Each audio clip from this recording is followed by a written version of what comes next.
eu soubesse, eu deixa você tomar vitamina C. Pois é. Bom, senhor presidente, demais parlamentares, público presente que ainda nos acompanha, os internautas também, existem alguns ainda acordados. Eu quero só dar uma contribuição aqui, porque, afinal de contas, nós estamos num momento histórico e poucas vezes a Câmara votou uma comissão processante, e essa, na verdade, é a única vez que uma comissão processante chegou a esse ponto, né? Presidente, que está muito barulho, né? Peço aí, peço à plateia, por gentileza, que respeite aí a fala do vereador. Tudo ocorreu tão tranquilo até agora, então peço por gentileza que mantenhamos a mesma ordem. Muito obrigado. Conclua, vereador. Bom, então eu quero fazer algumas considerações, contribuições, procurar não ser redundante, trazer alguma outra coisa para a gente refletir. Primeiro, a gente não pode esquecer que Vinhedo não é uma cidade que tem um orçamento frágil, como a gente vê certas construções retóricas, né? Parece que o Vinhedo se fragilizou, ficou um caos econômico, nós não temos dinheiro, afinal de contas, como é que vai pagar o remedinho, como é que vai pagar a cesta básica? E não se trata disso, né? Vinhedo é um dos melhores orçamentos do país, com quase 1/3 da população vivendo em condomínios e sobra bastante recurso. Segunda consideração importante. O prefeito Jaime Cruz, que eu tenho respeito pela história dele, ele não caiu de paraquedas. Ele é membro de um grupo político de 5º mandato. Em todos esses casos que os vereadores vieram aqui e falaram, da Santa Casa, da educação, etc., o prefeito Jaime Cruz era, na época, secretário de governo, por exemplo. Na época dos acontecimentos da Santa Casa, ele era secretário de governo. Na época dos acontecimentos da educação, ele era secretário de educação.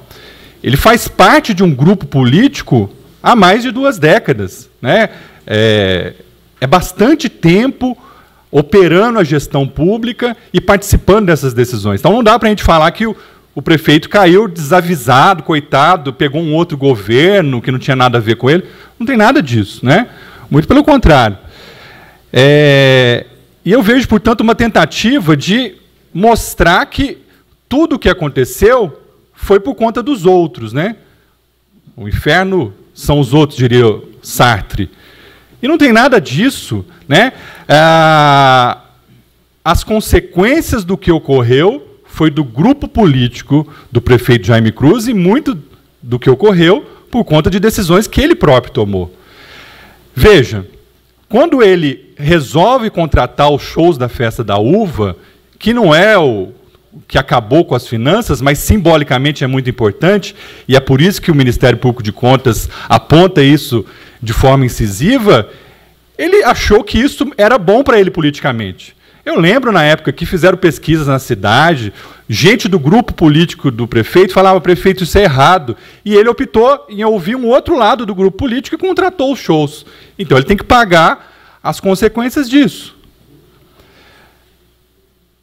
Essa história que estão falando aqui, que vai ter dupla jurisdição, vai ser condenado 3 vezes, é uma interpretação absolutamente equivocada do Tratado de São José. O Tratado de São José diz que uma pessoa condenada com trânsito e julgado, ela não pode ser novamente condenada. Não tem nada disso que estão fazendo aqui, essas conjecturas. Então, vou dar um exemplo. O Maluf cometeu lá, não vou comparar o prefeito com o Maluf, mas como é um caso que saiu muito na mídia. O Maluf ele foi condenado por improbidade administrativa, pagou civilmente. Ele foi condenado por crime, foi preso e ia ser cassado pela Câmara. 3 vezes. Não tem nada a ver com o Tratado de São José. Nada a ver, nada a ver. Né? A mesma coisa o prefeito Jaime.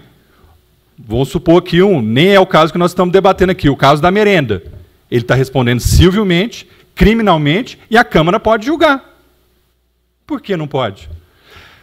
Tudo que está nos dois relatórios está tipificado no artigo 4º do Decreto-Lei 201 de 1967. Nos 2 relatórios.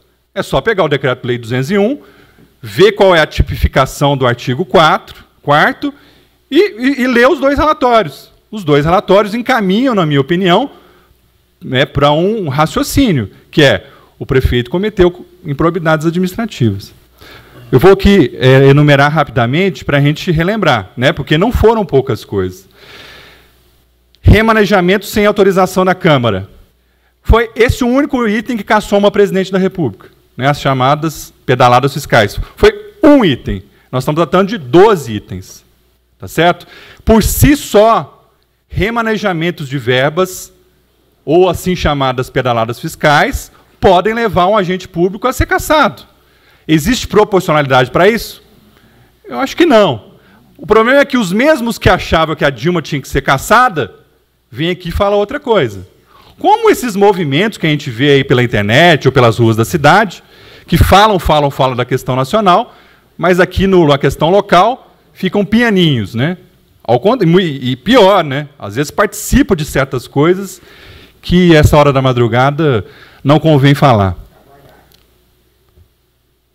Abertura irregular de créditos, né? Na mesma medida. Né? Se você não pode remanejar, você também não pode abrir créditos suplementares, principalmente com a justificativa que estava sendo dada, que estava tendo excesso de arrecadação, quando a lógica demonstrava déficit. Por falar em déficit, o prefeito tem... Gente, nós temos... Qualquer um de nós tem um aplicativo que a gente consegue ver. Eu acabei de olhar ali quanto que era no Itaú, lá tinha R$200 negativo. Você consegue ver diariamente. O prefeito tem secretário de planejamento, secretário da fazenda, tem 300 pessoas para olhar, ele não consegue monitorar? É evidente que consegue monitorar. Então, esse papo, fomos surpreendidos por um avalanche de 2014 para 2015, papo furado. 2016 repetiu. Dia 13 vai ter um novo julgamento. Talvez adie e tal. Mas repetiu a dose em 2016. O que se tratava era de um governo em turbulência política terrível, com guerra interna, sabotagem interna, certo?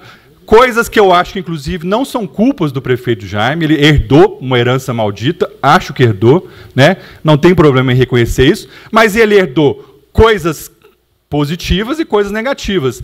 Fez algumas coisas que acho que até foram importantes, mas outras que não. Não recolhimento de INSS e fundo de garantia. É verdade que é a parte patronal, mas houve também uma pequena parcela de parte de servidores que foi descontado e não foi depositado. Né? A gente sabe disso. E não só INSS e fundo de garantia. Teve empréstimo consignado, que a vergonha é pior ainda, que, embora não esteja relatado no tribunal, no relatório do Ministério Público de Contas, aconteceu. Né? E como aconteceu, a gente não precisa... consignado era do servidor, senhor presidente. Não podia pegar o empréstimo e usar para pagar outra conta, não. Era dinheiro do servidor. Falta de liquidez de curto prazo, né? Quebrou a máquina pública e passou a não ter condições de pagar aquelas coisas de curto prazo, elevou os juros, serviço da dívida, e isso complicou nessa situação. O limite de gasto com o pessoal, que isso aqui foi o que mais me fez vir a falar aqui, né, que eu pensei até em dispensar a fala, porque eu já estava contemplado por algumas falas e tenho falado sobre isso há muitos anos. Né? Minha fala aqui não vai resumir tudo que eu penso. Eu venho colocando isso na internet, coloquei no blog, em todas as sessões. O prefeito realmente ele mandou um projeto para a Câmara para, num primeiro momento, aprovar a mudança do regime seletista para estatutário. Ele só esquece de escrever na sua defesa, que vinha um presentão também no meio. Ele queria que a gente aprovasse aqui a manutenção de quase 100 servidores em cargos de confiança na marra. Os senhores lembram desse episódio? Tinha um pessoal aqui, parecia os hooligans, parecia as cruzadas, assim, com as foices na mão para pegar a gente aqui. Foi uma coisa horrorosa. Uma coisa horrorosa. E eu não esqueço disso, né? Então, como que ia ter economia com superávit se ele queria empurrar para descumprir uma decisão judicial? Inclusive, algumas pessoas já reconheceram, mas não todas. Eu acho que em algum momento todas vão reconhecer. provavelmente, se a gente passasse aquilo aquele dia, o prefeito ia ter uma condição muito pior e os vereadores iam ter problemas. Iriam ter problemas, né? Porque ia quebrar Vinhedo de uma vez. Então, não é verdade que teve uma tentativa de melhorar a situação, muito pelo contrário. A gente fez vários requerimentos.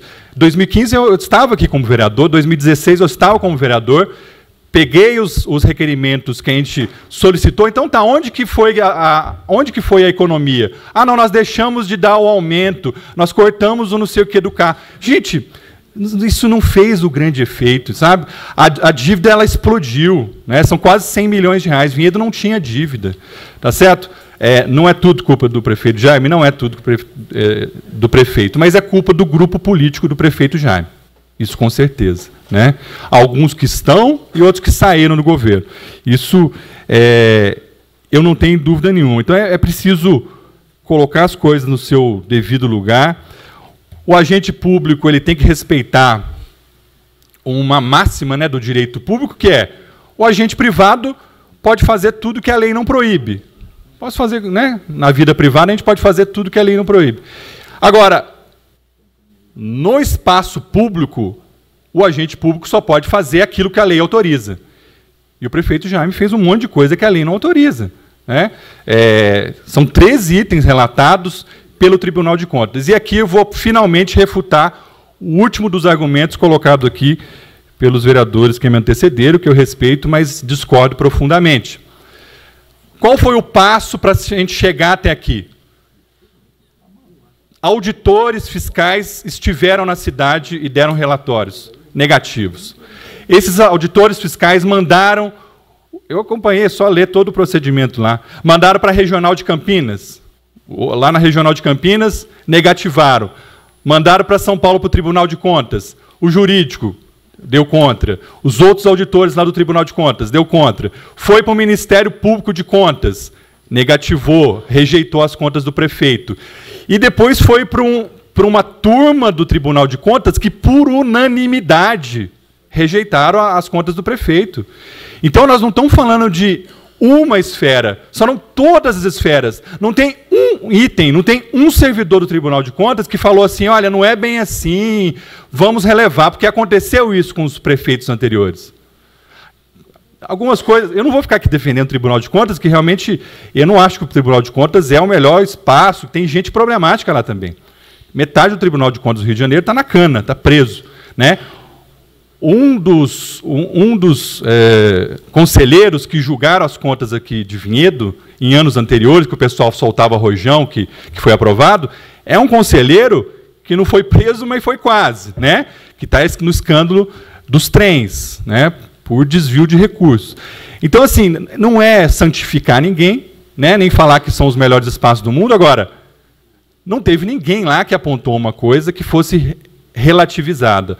As contas do governo de Vinhedo, que expressam um grupo político, né, caquético, no seu 5º mandato, cansado, né, muitos que se acham que a máquina pública é deles, que nem respondem requerimentos, vereador Geraldinho.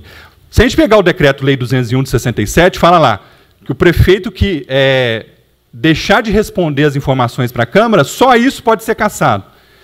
E a gente vai deixando, sabe?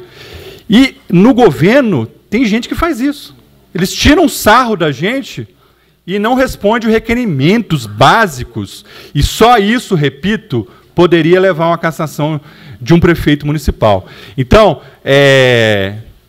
nem tanto ao céu, não tanto à terra, né? Não vou aqui falar que o prefeito é o pior ser do mundo. Agora, são muitos erros confirmados, tecnicamente identificados, mensurados, que a gente sabe que ocorreu, né, apurado por técnicos e pelos políticos, né, que são conselheiros lá indicados pelo governador. Todos eles, inclusive o governador, que até então era do mesmo partido do prefeito. Então, não dá para a gente ficar colocando suspeição. Conselheiros indicados pelo então governador Geraldo Alckmin, do PSDB, partido do prefeito Jaime Cruz. Portanto, encerro aqui indicando a votação favorável no parecer dos vereadores Florentino e Flávia Bittar. Obrigado a todos.